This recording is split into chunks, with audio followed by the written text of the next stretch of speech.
السلام عليكم ورحمة الله وبركاته. الحمد لله نحمده ونستعينه ونستغفره ونؤمن به ونتوكل عليه ونعوذ بالله من شرور أنفسنا ومن سيئات أعمالنا. من يهده الله فلا مضل له ومن يضلله فلا هادي له. ونشهد أن لا إله إلا الله وحده لا شريك له. ونشهد أن سيدنا مولانا محمدا عبده ورسوله. قال الله تعالى في القرآن العظيم والفرقان المجيد: أعوذ بالله من الشيطان الرجيم. بسم الله الرحمن الرحيم. خذ من أموالهم صدقة تطهرهم وتزكيهم بها. صدق الله العلي العظيم. وقال نبينا صلى الله عليه وسلم: ما خالطت الصدقة مالا إلا أهلكته، أو كما قال عليه الصلاة والتسليم. اللهم صل على سيدنا محمد وعلى آل سيدنا محمد طب القلوب ودوائها وعافية الأبدان وشفائها ونور الأبصار وضيائها وعلى آله وصحبه وسلم. அளவற்ற அருளாளன் நிகரற்ற அன்புடையோன் எல்லாம் வல்ல அல்லாஹுவின் திருப்பெயரால் தொடங்குகிறேன். எல்லாம் வல்ல அல்லாஹுவின் அன்பும் அவனுடைய மேலான கருணையும் நமக்கெல்லாம் வந்து சேரட்டுமாக. நபிகள் நாயகம் ரசூலுல்லாஹி ஸல்லல்லாஹு அலைஹி வஸல்லம் அவர்களின் அன்பையும் ஷஃபாஅத்தையும் பெறுவதற்கு அல்லாஹ் ரப்புல் ஆலமீன் நம் அனைவருக்கும் தௌஃபீக் செய்தருள்வானாக. புனிதமான ரமலானுடைய காலங்களில் நாம் இதுநாள் வரைக்கும் செய்த அமல்களை அல்லாஹு தஆலா பூரணமாக ஏற்றுக்கொண்டு அதற்கு சிறந்த நற்கூலிகளை வழங்கி அருள் புரிவானாக. வரக்கூடிய நாட்களில் இன்னும் உற்சாகத்தோடு ஈடுபாட்டோடு அமல்களை செய்து அல்லாஹுவின் பொருத்தத்தை பெறுவதற்கு அல்லாஹ் உதவி புரிவானாக. அன்பிற்குரிய அல்லாஹுவின் நல்லடியார்களே,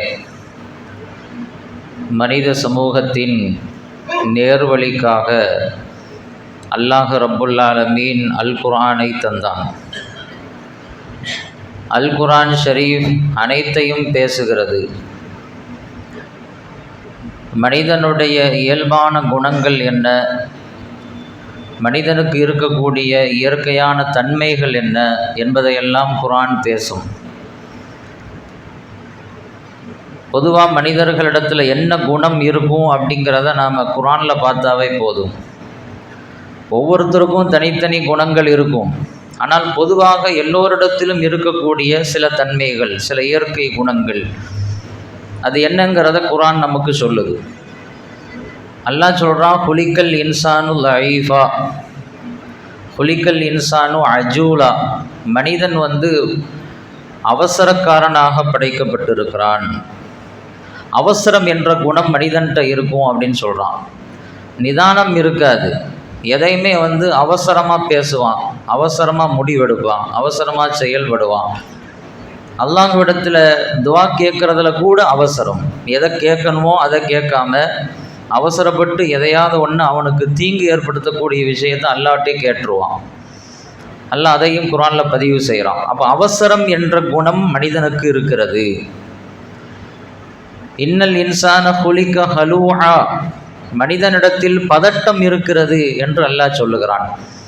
ஏதாவது ஒரு சிக்கல் வருகிற பொழுது, ஆபத்து நேருகிற பொழுது, சங்கடங்கள் வருகிற பொழுது, தீர்க்க முடியாத ஏதாவது நெருக்கடிகளை சந்திக்கிற பொழுது மனிதன் பதறி விடுகிறான், பரிதவித்து போய் விடுகிறான். என்ன செய்யணும்னு தெரியாமல் அப்படியே ரொம்ப யோசித்து நின்றுடுறான். அடுத்த ஸ்டெப்பு வைக்க முடியாமல் அவன் திணறான். அப்போ பதட்டம் என்ற குணம் மனிதனிடத்தில் இருக்கிறது. வைதா மஸ்ஸகுல் ஹைரு மனுஆ, நல்ல விஷயங்கள் அவனுக்கு கிடைத்தால் அதை பிறருக்கு பகிர்ந்து கொள்ளாமல், பிறருக்கு கொடுக்கணும் அப்படிங்கிற உணர்வு இல்லாமல் அதை தடுத்து வைத்து கொள்ளுகிற ஒரு குணம் இருக்கிறது என்று அல்லாஹ் சொல்லுகிறான். மனிதனுக்கு ஏதாவது ஒரு ஆபத்து நேர்ந்துருச்சு அப்படின்னு சொன்னால், அந்த ஆபத்து ஏற்பட்ட அந்த நேரத்தில் அவன் அல்லாஹ்வை மட்டுமே கூப்பிட்டுக்கிட்டு இருப்பான். யா அல்லாஹ் யா அல்லாஹ் யா அல்லாஹ் என்று அல்லாஹ்வை கூப்பிட்டுக்கிட்டு இருப்பான். நின்றுக்கிட்டு கூப்பிடுவான், படுத்துட்டு கூப்பிடுவான், உட்கார்ந்துட்டு கூப்பிடுவான். வைதா மஸ்ஸல் இன்சான லுர்ரு தஆனாலி ஜம்பிஹி அவ் காயிதன் அவ் காயிமன், அல்லாஹ் சொல்கிறான். ஏதாவது ஒரு தங்கடம் வந்துருச்சுன்னா உட்காந்து அல்லாஹ்வை கூப்பிடுவான், படுத்துக்கிட்டு கூப்பிடுவான், நின்றுக்கிட்டு கூப்பிடுவான். எல்லா நிலையிலும் அல்லாஹ்வை கூப்பிட்டுக்கிட்டே இருப்பான். ஃபலம்மா கஷஃப்னா அன்ஹு துர்ரஹு மர்ர கல்லம் யதுஉனா இலா துர்ரி மஸ்ஸா, அவனுக்கு ஏற்பட்ட அந்த ஆபத்தை நாம் நீக்கிட்டோம் அப்படின்னா, இதுவரைக்கும் என்னை கூப்பிட்டதே ஞாபகம் இல்லாத அளவிற்கு அவன் பாட்டு கடந்து போவான். நமக்கு ஆபத்து நேர்ந்த பொழுது அல்லாஹ்வை தானே கூப்பிட்டோம், அல்லாஹ் தானே இந்த ஆபத்தை நீக்கினான் அப்படிங்கிற உணர்வே அவனுக்கு இருக்காது, சிந்தனையே இருக்காது. என்னை மறந்துட்டு அப்படியே போயிடுவான்.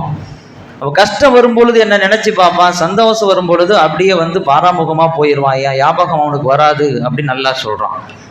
இப்படி மனிதனுடைய இயற்கை குணங்களை அல்லாஹ் குர்ஆன்ல புட்டு புட்டுன்னு வைக்கிறான்.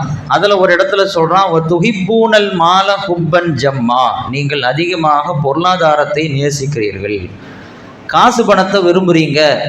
காசு பணத்தை விரும்பக்கூடிய ஒரு பண்பு, ஒரு குணம் மனிதனிடத்தில் இருப்பதாக அல்லாஹ் சொல்லுகிறான் அல் குர்ஆன் ஷரீஃபில்.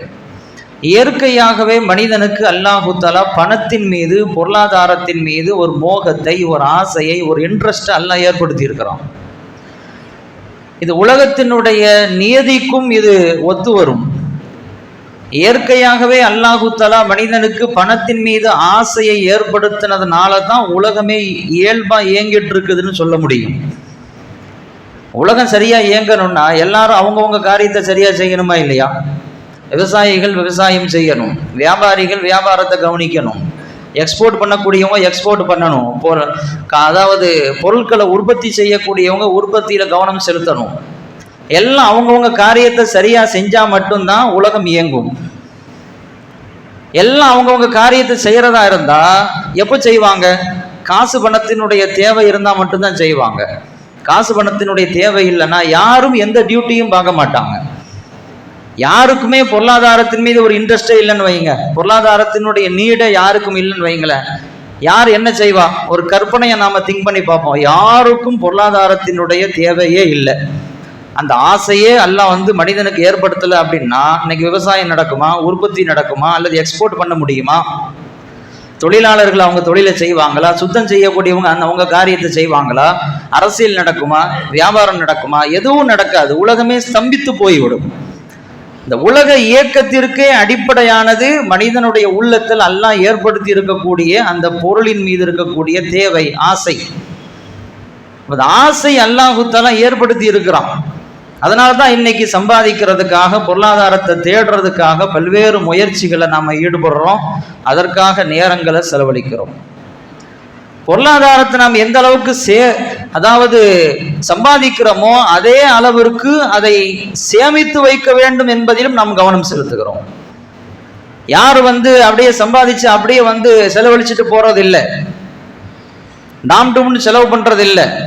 கல்யாணம் காட்சியில அல்லது நிச்சயதார்த்தம் போன்ற விஷயங்களை வீண் விரயங்கள் செய்வோம், அது செய்யதான் செய்யறோம். ஆனா வரக்கூடிய காசு என் கையிலே இருக்கக்கூடாது, அப்படியே போயிடணும் அப்படின்னு யாராவது நினைப்போமா?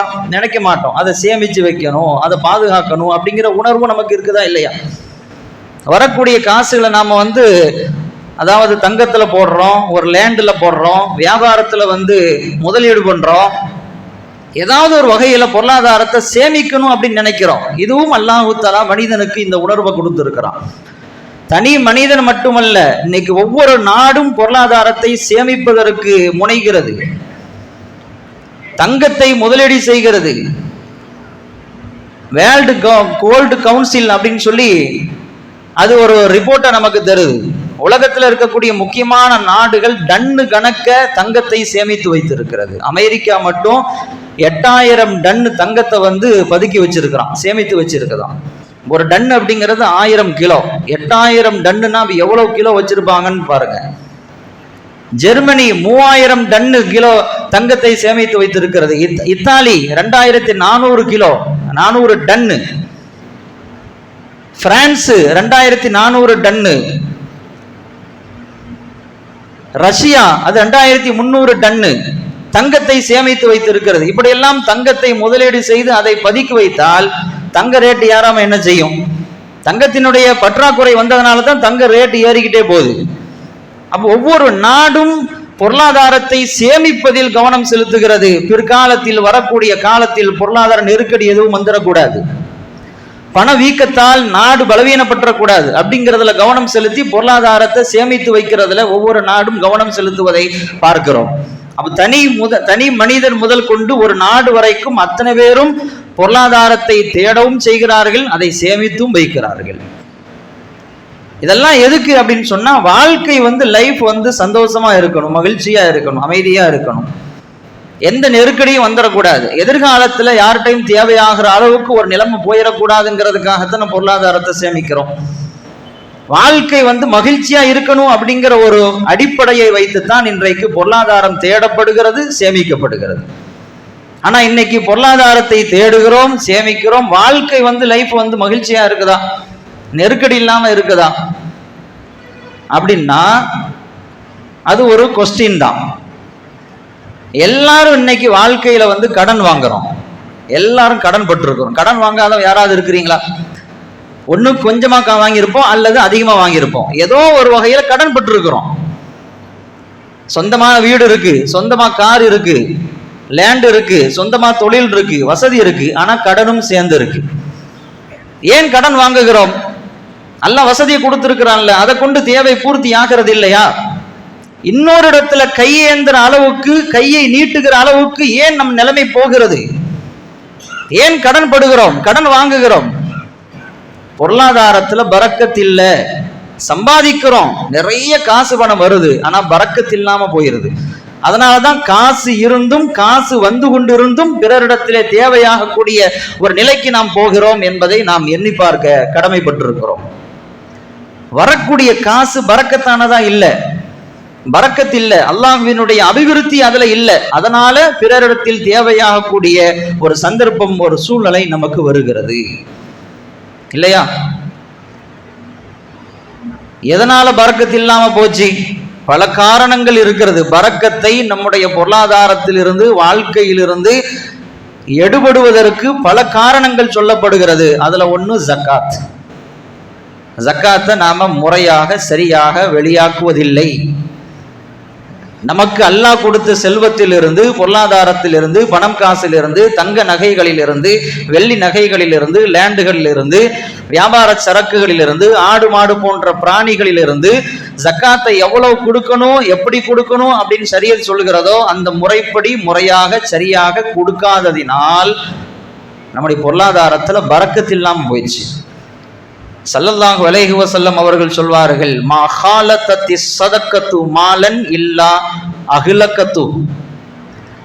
எந்த சொத்தில், எந்த பொருளாதாரத்தில் சதக்கா சேர்ந்து விடுகிறதோ, சதக்காவினுடைய பொருளும் கலந்து விடுகிறதோ, அதிலிருந்து வெளியே போகாமல் அதோடு மிங்கிலாகி விடுகிறதோ, அந்த சதக்காவினுடைய பொருள் ஒட்டுமொத்த சொத்தையும் அழித்து விடும். இதை நான் சொல்லல, ஸல்லல்லாஹு அலைஹி வஸல்லம் உடைய வார்த்தை. அல்லாஹ் நமக்கு கொடுத்த பொருளாதாரத்துல 2.5% நம்ம வெளியாக்கி ஆகணும், கொடுத்து ஆகணும். கொடுக்காம அதை நாம நம்மளோடு வச்சிருந்தோம் அப்படின்னா, அது நகைகளாக இருந்தாலும், பணமாக இருந்தாலும், வியாபார சரக்குகளா இருந்தாலும், ஒவ்வொன்றிலையும் 2.5%. நாம விவசாயிகளாக இருந்தா அதுல வேற கணக்கு. மற்ற பொருட்கள்ல 2.5% கொடுத்தாகணும். 2.5% நாம கொடுக்கல அப்படின்னா அந்த 2.5% நம்ம பொருளாதாரத்துல இருக்கக்கூடிய 97% பொருளை அழிச்சிரும். ஸல்லல்லாஹு அலைஹி வஸல்லம் உடைய வார்த்தை. அப்ப அது இதோட இருக்கக்கூடாது. ஒரு பால், ஒரு பியூரான பால்ல லேசா ஒரு ரத்தம் ஒரு சொட்டு விழுந்துட்டாலும் நம்ம கீழே ஊத்திடுவோம், குடிக்க மாட்டோம். ஒரு கொசு விழுந்துருச்சு, ஈ விழுந்துருச்சு, குடிப்போமா? குடிக்க மாட்டோம். ஏன்னா அதோட நஜீஸ் கலந்துருக்கும் அப்படின்ட்டு. ஆனா ஒட்டுமொத்த பால் கிளாஸ்ல இருக்கக்கூடிய பால்ல வந்து 100ல் 1% கூட இருக்காது அந்த அந்த ஒரு சொட்டு ரத்தம். ஆனா குடிக்க மாட்டோம், தூக்கி வீசிடுவோம். ஏன்னா அந்த ஒரு சொட்டு ரத்தம் வந்து மொத்த பாலையும் கெடுத்து விடும். இதே கான்செப்ட் தான் நம்ம பொருளாதாரத்திலும் அல்லாஹ் வச்சிருக்கிறான். அந்த 2% நம்ம வெளியாக்கல அப்படின்னா 97% ஆபத்து வந்துடும். இந்த ஹதீஸுக்கு விளக்கம் சொல்லக்கூடிய இமாம்கள் சொல்லுகிறார்கள், அழிச்சிரும் அப்படின்னா பொருளாதாரத்தை நமக்கு குறைச்சிரும் அப்படின்னு சில பேர் சொல்றாங்க. சில பேர் வந்து அதுல பரக்கத்து இல்லாம போயிரும் அப்படிங்கிறாங்க. சில பேர் அந்த பொருளாதாரம் பயன்படாத வகையில் போயிரும். பொருளாதாரத்தை நம்ம எதுக்கு சேமிக்கிறோம், எதுக்கு சம்பாதிக்கிறோம்? நமக்கு பயன் தரணும் அப்படிங்கிறதுக்காக தானே. பயன் தராத வகையில் அல்லாஹ் ஆக்கிடுவான். இன்னும் சில உலமாக்கள் சொல்லுகிறார்கள், அடியோடு அந்த பொருளாதாரத்தை அல்லாஹ் எடுத்து விடுவான். அல்லாஹ் பாதுகாக்கணும். இதெல்லாம் ஹதீஸினுடைய வார்த்தைகள், சொந்த கருத்து அல்ல. குவைத்தில் வந்து மிகப்பெரிய ஒரு தாயியாகவும் இமாமாகவும் இருந்தவர் அஹ்மது கத்தான். ஒரு பெரிய ஒரு இமாம், வஃபாத் ஆயிட்டார் 2022 சமீபத்தில் வஃபாத் ஆனவர் தான் அஹ்மது கத்தான். அவர் சொல்லியிருக்கிறாரு, அவர் அங்க ஆசிரியராக இமாமாக மார்க்க பணி செய்து கொண்டிருந்த அந்த நேரத்தில் குவைத்தில் ஒரு செல்வந்தர் இருந்தார், பெரும் ஒரு பணக்காரர். அவருக்கு எவ்வளவு சொத்து இருக்குன்னு அவருக்கே தெரியாது. அவ்வளோ கோடிக்கணக்கான சொத்துக்களை அல்லாஹ் அவருக்கு கொடுத்திருந்தான். ஆனா ஜக்காத்து கொஞ்சம் கூட கொடுக்கறதே இல்லை. அஹ்மது கத்தான் போய் பேசியிருக்கிறார், இந்த மாதிரி பெரிய செல்வந்தரா இருக்கிறீங்க, அல்லாஹ் உங்களுக்கு செல்வத்தை கொட்டி கொடுத்துருக்கிறான். அந்த செல்வத்தினுடைய பொருளாதாரத்தினுடைய கடமையாக இருக்கக்கூடிய ஜக்காத்தை நீங்க கொடுக்கணும், கொடுக்காம இருக்கிறீங்க, அது சரியில்லை. கொடுக்கும் பொழுதுதான் அல்லாஹ் பரக்கத்தை ஏற்படுத்துவான், இல்லைன்னா பரக்கத்து போயிடும் அப்படின்லாம் வான் பண்ணியிருக்கிறார். அதெல்லாம் முடியாது. அல்லாஹ் எனக்கு செல்வத்தை கொடுத்துருக்குறான், நான் சம்பாதிக்கிறேன், என் கையால் சம்பாதிக்கிறேன், நான் எதுக்கு அதை வேற ஆளுக்கு கொடுக்கணும், கொடுக்க முடியாது அப்படின்னு பேசியிருக்கிறார். எவ்வளோ சொல்லியும் கூட அவர் கேட்கல, கடைசியில் விட்டுட்டார். அஹ்மது கத்தான் சொல்லுகிறார், சில காலங்கள் கழித்து குவைத்தில் இந்த பழைய கார்கள், செகண்ட் ஹேண்ட் கார்லாம் விற்கக்கூடிய இடம் இருக்குமா இல்லையா, அந்த இடத்துல நான் பார்க்குறேன், அவர் நின்றுகிட்டு இருக்கிறார். அந்த செல்வந்தர் போய் பேசின, என்ன விஷயம், என்னங்க நிற்கிறீங்க அப்படின்னு கேட்கும்போது, காரை விற்கிறதுக்கு வந்திருக்கிறேன் அப்படின்னு சொன்னாராம். காரை விற்கிறதுக்கா, என்ன ஆச்சு அப்படின்னு கேட்கும் பொழுது, என்னுடைய பொருளாதாரம் எல்லாம் முடங்கி விட்டது, ஃப்ரீஸ் ஆகிவிட்டது, வியாபாரத்தில் நஷ்டம், பெருத்த நஷ்டம் அடைந்து விட்டேன், எல்லாம் பொருளாதாரம் பயிற்சி, தலைக்கு மேல் கடன் இருக்கிறது, வாழ்க்கையை நடத்துறதுக்கு கூட ஒன்றும் இல்லை, வீட்டில் உள்ள பொருட்களை எல்லாம் விற்கிற நிலைமை, லேண்டை வித்துட்டேன், வீட்டை வித்துட்டேன், காரை வித்துட்டேன், என் காரை வித்துட்டேன், இப்போ மனைவியினுடைய காரை விற்கிறதுக்கு வந்திருக்கிறேன், அந்த நிலைமைக்கு நான் விட்டேன் என்று அவர் சொன்ன விஷயத்தை அஹ்மது கத்தான் என்ற குவைத்தினுடைய மிகப்பெரிய ஒரு ஹத்தீப் அந்த விஷயத்தை பதிவு செஞ்சிருக்கிறார். ஹதீஸ் இங்க உண்மையாகிவிட்டதா? அல்லாஹ் கொடுத்த செல்வத்தில் அல்லாஹ் கொடுக்க சொன்ன அந்த 2% கொடுக்க மறுத்தோம் அப்படின்னா மீதி இருக்கக்கூடிய பொருளுக்கு கேரண்டி இல்லை, செக்யூரிட்டி இல்லை. நம்ம பொருளாதாரத்தினுடைய செக்யூரிட்டியே என்னன்னா ஜக்காத்து தான். ஜக்காத்தை கொடுத்துட்டா பொருளாதாரம் பாதுகாக்கப்பட்டுரும். லாக்கர்ல பூட்டி வைக்கிறதோ அல்லது பேங்க்ல போட்டு வைக்கிறதோ அல்லது லேண்டை வாங்கி வைக்கிறதோ இதுதான் செக்யூரிட்டின்னு விளங்கி இருக்கிறோம். கையில வச்சிருந்தா செலவாயிரும், ஏதாவது லேண்டை வாங்கி போடுவோம், ஏதாவது நகை வாங்கி வைப்போம், பேங்க்ல போட்டு வைப்போம், அதுதான் செக்யூரிட்டின்னு விளங்கி வச்சிருக்கிறோம். உண்மையான செக்யூரிட்டி எதுன்னா ஜக்காத். ஜக்காத்தை கொடுத்துட்டா அல்லாஹ் பொருளாதாரத்துக்கு செக்யூரிட்டி அல்லாஹ் ஏற்படுத்திடுவான், எந்த ஆபத்தும் வராது. மன் அத்தா ஜக்காத்தஹு ஃபக்கத ஸஹப அன்ஹு ஷர்ருஹு ஸல்லல்லாஹு அலைஹி வஸல்லம் சொன்னார்கள், யார் ஜக்காத்தை சரியான முறையில் நிறைவேற்றுகிறாரோ பொருளாதாரத்தில் ஏற்படக்கூடிய சோதனைகள் நீங்கிவிடும், போயிரும் அப்படின்றாங்க ஸல்லல்லாஹு அலைஹி வஸல்லம். ஜக்காத்தை கொடுக்கறதுனால பொருளாதாரத்தை அல்லாஹ் பாதுகாக்கிறான், பன்மடங்கி ஆக்கி தர்றான், அதுல பரக்கத்தை ஏற்படுத்துறான். நீங்க கேட்கலாம், நாங்கெல்லாம் வருஷம் ஜக்காத்தை கொடுத்துக்கிட்டு தானே இருக்கிறோம், ஜக்காத்தை யார் கொடுக்காம இருக்கிறா, வருஷம் நோன்பு வந்துருச்சுன்னா ஜக்காத்தை நாங்க கொடுத்துட்றோமே அப்படின்னு நீங்க கேட்கலாம். ஜக்காத்தை கொடுக்கிறோம், ஆனா எப்படி கொடுக்கிறோங்கிறது தான் இங்க விஷயமே. வருஷம் இந்த விஷயத்தை நான் நினைவுபடுத்தி கொண்டே இருக்கிறேன், உங்களுக்கு சொல்லிக்கொண்டே இருக்கிறேன். ஜக்காத்தை கொடுக்கிறோம், எப்படி கொடுக்கிறோம்? இன்னைக்கு பெரும்பாலும் ஜக்காத்தை ஜக்காத்தாக கொடுக்கிறது இல்ல, சதக்காவாகத்தான் கொடுத்து கொண்டு இருக்கிறோம். ஜக்காத்தை யாரும் ஜக்காத்தா கொடுக்கிறது இல்ல, சதக்காவா கொடுக்கிறோம். என்னன்னு உங்களுக்கு விளங்குதா? ஜக்காத்து கடமையாயிருச்சு, கொடுக்க போறோம் அப்படின்னா என்ன செய்யறது? அரிசி பருப்பு மளிகை கடை ஜாமான் அதை இதையும் வாங்கி ஒரு குடும்பத்துக்கு கொடுத்துட்டு வந்துடுறது. அரிசி, பருப்பு, சர்க்கரை, ஆயில், துணிமணி, கொஞ்சம் 1000 ரூபா பணம் இந்த வச்சுக்கோங்க அப்படின்னு யாருக்கா ஒருத்தர் கொடுத்துட்டு வந்துடுறது. இப்படி ஒரு 10 குடும்பத்தை செலக்ட் பண்ணி கொடுத்துட்டு நான் ஜக்காத்து கொடுத்துட்டேன். இதுக்கு பேரு ஜக்காத்தா? இதுக்கு ஜக்காத்தா? இது ஜக்காத்து என்பது அல்லாஹ் கடமையாக்கியது அந்த குடும்பத்தினுடைய தேவை ஒரு வாரத்திற்கோ ஒரு மாதத்திற்கோ பூர்த்தியாகணும், அதுக்கு நீங்க ஏற்பாடு செய்யுங்கிறதுக்காக அல்ல. நாம ஒரு மாதத்திற்கான மளிகை ஜாமான் வாங்கி கொடுத்தா அவன் என்ன செய்வான்? ஒரு மாசம் அதை வச்சு சாப்பிடுவான், அதோட அது முடிஞ்சு போயிடும். ஜக்காத் அல்லாஹ் இதுக்கு கடமையாக்கல்ல. ஏழ்மை ஒழிய வேண்டும், மக்களுடைய தரம் மாற வேண்டும், வாங்கக்கூடியவன் அடுத்த வருஷம் கொடுக்கிற நிலைமைக்கு வரணும். இதுதான் ஜக்காத்தினுடைய நோக்கமே. அதுதான். எத்தனை பேர் இந்த ஜக்காத்தினுடைய நோக்கத்தை சரியா பூர்த்தி செய்யறோம்? இன்னைக்குள்ள கணக்குப்படி ஒரு கிராம் தங்கம் 15,119 ரூபாய் இன்னைக்குள்ள பிரைஸ். 20 பவுன் இருக்குதுன்னு வைங்களேன், 24 லட்சம் ரூபாய் மதிப்பு எல்லாம் சொத்தை நம்ம கையில கொடுத்துருக்கிறோம். அன்னைக்கு தங்க ரேட் ஏறிடுச்சு இல்ல? 20 பவுன் நம்ம கையில இருந்துச்சு அப்படின்னா 24 லட்சம் ரூபாய் நம்ம கையில இருக்கு. 24 லட்சம் ரூபாய்க்கு ஜக்காத் எவ்வளவு கொடுக்கணும்னா 60 ரூபாய் கொடுக்கணும். 60,000 ரூபாய் கொடுக்கணும். 60,500 ரூபாய் இன்னைக்குள்ள கணக்குப்படி. எத்தனை பேர் கரெக்டா 60,000 ரூபாய ஒரு ஆள் கையில கொடுத்துருக்கிறோம்? 2,000 ரூபாய், 2,000 ரூபாய், 3,000 ரூபாய், 1000 ரூபாய், 1,500 ரூபாய் இப்படியே கொடுத்து ஜக்காத்தை சதக்காவாக மாற்றி கொண்டு இருக்கிறோம். இதனால என்ன பிரயோஜனம், என்ன லாபம் நினைக்கிறீங்க நீங்க? வாங்குறவன் அவன் மேல வருவானா, உயர்வானா, தரம் உயருமா, கொடுக்கிற நிலைமைக்கு அவன் வருவானா? ஜக்காத்து அரிசி பருப்புலயே போயிரும், அதுவே கரெக்ட் ஆயிரும் அப்படின்னா ஃபித்ராவெல்லாம் ஏன் கடமையாக்கணும்? ஃபித்ரா நல்லா உன்னை கடமையாக்கி இருக்கிறான்ல. ரம்ஜான் கடைசியில பிற பார்க்கிற நேரத்துல ஃபித்ரா கொடுக்குறோம்ல, அப்படி என்ன கொடுப்போம்? அரிசி கொடுப்போம், 100 ரூபாய் கொடுப்போம். அன்னைக்கு அவன் நல்ல சோறு சாப்பிடட்டும் அப்படிங்கிறதுக்காக ஃபித்ராவை இஸ்லாம் கடமையாக்குச்சு. நம்ம ஜக்காத்தையும் அரிசி பருப்பையே கொடுத்துக்கிட்டு இருந்தா ஃபித்ராவுக்கு இதுக்கு என்ன வித்தியாசம்? வருஷம் ஜக்காத்து கொடுக்கிறோம், வாங்குறோம், வாங்கிட்டே தான் இருக்கிறான். 10 வருஷமா ஒரே குடும்பத்துக்கு கொடுக்கிறோம், 10 வருஷமா வாங்கிட்டு தான் இருக்கிறான். 20 வருஷமா வாங்க தான் செய்யறான். மௌத்து வரைக்கும் வாங்கிட்டு அப்படியே மௌத்தா போயிடுறான். அவனும் கொடுக்கணுமா இல்லையா? அவனும் கொடுக்கிற நிலைமைக்கு வரணுமா இல்லையா? ஜக்காத்து கடமையாக்கப்பட்ட நோக்கமே வாங்கக்கூடியவர்கள் வாங்கிக்கிட்டே இருக்க கூடாது, கொடுக்கிற நிலைமைக்கு வரணும். யார் அப்படி கொடுக்கறது இல்லையே. ஜக்காத்து நிறைவேறுமான நிறைவேறும், நான் நிறைவேறாதுன்னு சொல்ல மாட்டேன். அரிசி பருப்பு கொடுத்தாலும் ஜக்காத்து நிறைவேறும். ஆனா நோக்க நிறைவேறி இருக்குதா? அதனுடைய முழு பலன் மக்கள் அடைஞ்சிருக்கிறாங்களா? இதுக்கு ஒரு உதாரணத்தை சொல்றதா இருந்தா, ஒருத்தர் நோன்பு வைக்கிறாரு, 30 நாள் நோன்பு வைக்கிறாரு. ஆனா நோன்பு வச்சுட்டு எந்த அமலையுமே செய்யறதில்லை. காலையில சகர் வச்சா இஃப்தாருக்கு தான் தூங்கி எஞ்சிக்கிறது. சகர் வச்சுட்டு படுத்தா இஃப்தாருக்கு தான் எஞ்சிக்கிறது. பரலான தொழுகை இல்லை, குரான் இல்லை, எந்த அமலுமே இல்லை. நோம்பு மட்டும் வைக்கிறாரு.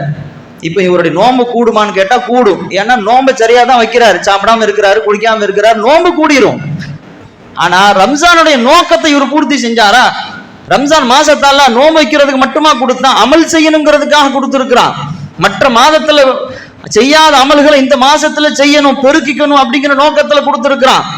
எந்த அமலையுமே செய்யாம நோம்பு மட்டுமே வச்சா நோம்பு கூடிரும் என்பதில் கருத்து வேறுபாடுக்கு இடமில்லை. ஆனால் நோன்பினுடைய நோக்கத்தை இவர் பூர்த்தி செய்யல. அதே மாதிரிதான் ஜக்காத்து அரிசி பருப்பு ட்ரெஸ் இப்படிலாம் வாங்கி கொடுத்தோம் அப்படின்னு சொன்னா ஜக்காத்து கடமை நிறைவேறும், நோக்கம் கண்டிப்பாக நிறைவேறாது, அதனுடைய முழு பலன் கிடைக்காது. சஹாபாக்கள் காலத்துல வாங்குறதுக்கு ஆள் இல்லைன்னு வரலாறு படிச்சிருக்குமா இல்லையா? உமர் இப்னு கத்தாப் ரலியல்லாஹு தஆலா அன்ஹு வாங்குறதுக்கு ஆள் இல்லாம போயிரும். ஜக்காத்து பொருளை வீட்டுல இருந்து எடுத்துட்டு போவாரு, ஒரு நாள் ஃபுல்லா சுத்திட்டு வாங்குறதுக்கு ஆள் இல்லை அப்படின்னு எடுத்துட்டு போன ஜக்காத்து பொருளை திருப்பி வீட்டுக்கே எடுத்துட்டு வருவாரு அப்படின்னு ஒரு வரலாறு படிச்சிருக்கமே. எப்படி அந்த நிலை வந்துச்சு? அன்னைக்கும் எல்லாருமே அரிசி பருப்பு மட்டுமே கொடுத்துக்கிட்டு இருந்தா இந்த நிலைமை வந்திருக்குமா? பொருளாதாரத்தை கொடுத்தார்கள், அவனுக்கு தேவையான காசு பணத்தை கொடுத்தாங்க, அவன் மேல உயர்வதற்கான வழிவகைகளை ஜக்காத்தின் மூலமாக ஏற்படுத்தினார்கள். எனவே வாங்கக்கூடியவர்கள் இல்லாத ஒரு வசந்தமான ஒரு நிலை உருவானது என்று பார்க்கிறோம். எத்தனை பேர் அப்படி கொடுக்கிறோம்? சில பேர் இன்னைக்கு என்கிட்ட கேட்கக்கூடிய கேள்வி என்னன்னா, ஹஸ்ரத் ஜக்காத்தையும் ஃபித்ராவையும் ஒன்னா கொடுக்கலாமா? ஜக்காத்தையும் ஃபித்ரா அரிசி கொடுப்போமா இல்லையா 100 ரூபா அதையும் சேர்த்து கொடுத்துடலாமான்னு கேட்குறாங்க. அந்த கேள்வியில என்ன புரியுதா? ரெண்டையும் ஒரே மாதிரி தான் கொடுக்குறோம். எப்படி அங்க அரிசி வாங்கி கொடுப்போம், ஜக்காத்தையும் அரிசியா தான் கொடுக்குறோம், பருப்பா தான் கொடுக்குறோம், ஆயிலா தான் கொடுக்குறோம், ட்ரெஸ்ஸா தான் கொடுக்குறோம், 1000 ரூபாயை கொடுக்குறோம், 2000 ரூபாய் கொடுக்குறோம். இது உண்மையான ஜக்காத் அல்ல. உங்களுக்கு என்ன இந்த வருஷம் கடமையாக இருக்கிறதோ 60 ரூபான்னு 60 ரூபாய் ஒரே ஆளுக்கு கொடுத்துட்டு போங்களேன். நாளைக்கு அவன் ஜக்காத்து கொடுக்குற நிலைமைக்கு வந்துடுவான். நான் சொல்லுகிறேன், எங்க குடும்பத்துல நான், எங்க அண்ணன், என்னுடைய மச்சான், மச்சினை வருஷம் ஜக்காத்து கொடுக்குறோம். இது வரைக்கும் அரிசி பருப்பு கொடுத்ததே கிடையாது, ஆயில் சக்கரெல்லாம் கொடுத்தது கிடையாது. யாராவது ஒருத்தருக்கு அந்த ஜக்காத்து பணத்தை கொடுத்துருவோம். கடந்த வருஷம் என்னுடைய நண்பர்ல ஒருத்தர் கடன் வாங்கி வட்டியில கஷ்டப்பட்டு ரொம்ப அல்லல் பட்டுக்கிட்டு இருந்தாரு. அவர்கிட்ட ஜக்காத்து பணத்தை கொடுத்தோம். இன்னைக்கு அவர் ஜக்காத்து அந்த வட்டியிலிருந்து வெளியே வந்துட்டாரு. அதுக்கு முந்தின வருஷம் எங்க ஃபேமிலியில ரிலேட்டிவ்லேயே ஒருத்தவங்க வந்து படிப்பு செலவு அது இது ரொம்ப கஷ்டப்பட்டுக்கிட்டு இருந்தாங்க, கடன் பட்டு இருந்தாங்க, நகையெல்லாம் அடமானம் வச்சிருந்தாங்க. நாங்க எல்லாரும் சேர்ந்து எல்லா ஜக்காத்தையும் ஒன்னாக்கி அவங்க கையில கொடுத்தோம். இன்னைக்கு அவங்க வெளியே வந்துட்டாங்க, நல்ல நிலைமைக்கு வந்துட்டாங்க. அதுக்கு முன்னாடி ஒருத்தர் வந்து ஒரு ஆலிம் தான், ரொம்ப கஷ்டப்பட்டு நோய்வாய்ப்பட்டு ஹாஸ்பிட்டல்ல அனுமதிக்கப்பட்டிருந்தாரு, செலவுக்கு ரொம்ப கஷ்டப்பட்டு இருந்தார். அவருக்கு ஜக்காத்தை கொடுத்தோம். இன்னைக்கு அவர் வெளியே வந்துட்டார். ஜக்காத் இப்படி தாங்க கொடுக்கணும், பெருமைக்காக சொல்லவில்லை, எப்படி தர வேண்டும் என்பதை உங்களுக்கு உணர்த்துவதற்காக சொல்லி கொண்டு இருக்கிறேன். ஜக்காத்தை இன்னைக்கு யாரும் ஜக்காத்தா கொடுப்பதில்லை, சதக்காவாகத்தான் கொடுத்து கொண்டு இருக்கிறோம். மனசுல கை வச்சு சொல்லுங்க, எத்தனை பேர் நான் மொத்தமா கொடுத்துருக்கிறேன்னு சொல்லுங்க பாப்போம். கொடுக்கறது இல்ல. சஹாபாக்கள் எப்படி செஞ்சாங்க தெரியுமா? சதக்காவையே ஜக்காத்தா கொடுத்தாங்க. சதக்கா உபரியான விஷயங்களையே பல மதிப்புள்ள சொத்தை வந்து அப்படியே தூக்கி வாரி கொடுத்தாங்க. ஸல்லல்லாஹு அலைஹி வஸல்லம் அவங்க காலத்துல வந்து ஒரு பிரச்சனை ஒண்ணு வருது, நம்ம அடிக்கடி கேள்விப்பட்டிருப்போம். 2 பேருக்கு மத்தியில் ஏற்பட்ட ஒரு பிரச்சனை. ஒரு தோட்டம், அந்த தோட்டத்தை ஒட்டி ஒரு மரம் இருக்குது. அந்த மரம் யாருக்குள்ளது? இவர் சொல்றாரு எனக்கு தான் சொந்தம், அவர் சொல்றாரு எனக்கு தான் சொந்தம். 2 பேர் வந்து வழக்கு தொடுக்கிறாங்க. ஸல்லல்லாஹு அலைஹி வஸல்லம் இந்த பிரச்சனை வருது. ஒருத்தர் வந்து அபூ லுபாபா ரலியல்லாஹு தஆலா அன்ஹு, இன்னொருத்தர் வந்து ஒரு ஆதரவற்ற ஒரு எத்தீமான ஒரு இளைஞர். அவரும் வந்து இது ஏன் மரம் சொல்றாரு, அவரு சொல்றாரு இல்ல ஏன் மரம் அப்படிங்கிறாரு. விசாரிச்சு பார்த்த வகையில அந்த மரம் வந்து அபூ லுபாபாவிற்குரியது அப்படிங்கிறது ஆதாரங்களின் அடிப்படையில் நிரூபணமாகுது. இப்ப இவரு ஆதரவற்ற அந்த இளைஞர் இன்னால அவருக்குள்ள மரம் இல்லை அப்படின்னு சொல்லி ஸல்லல்லாஹு அலைஹி வஸல்லம் தீர்ப்பு கொடுத்துட்டாங்க. கொடுத்த உடனே அவர் உட்கார்ந்து அழுகுறாரு. ஆனால் ரொம்ப வருஷமா இது ஏன் மரம் அப்படின்னு கனவு கண்டுட்டு இருந்தாரு. திடீர்னு உங்க மரம் இல்லை அப்படின்னு ஆதாரத்தின் அடிப்படையில் சொன்ன உடனே அவரால் தாங்கிக்க முடியல, அப்படியே கண்ணீர் வடிச்சு அழுதுகிட்டு இருக்கிறாரு. இந்த காட்சியை ஸல்லல்லாஹு அலைஹி வஸல்லம் பார்க்குறாங்க.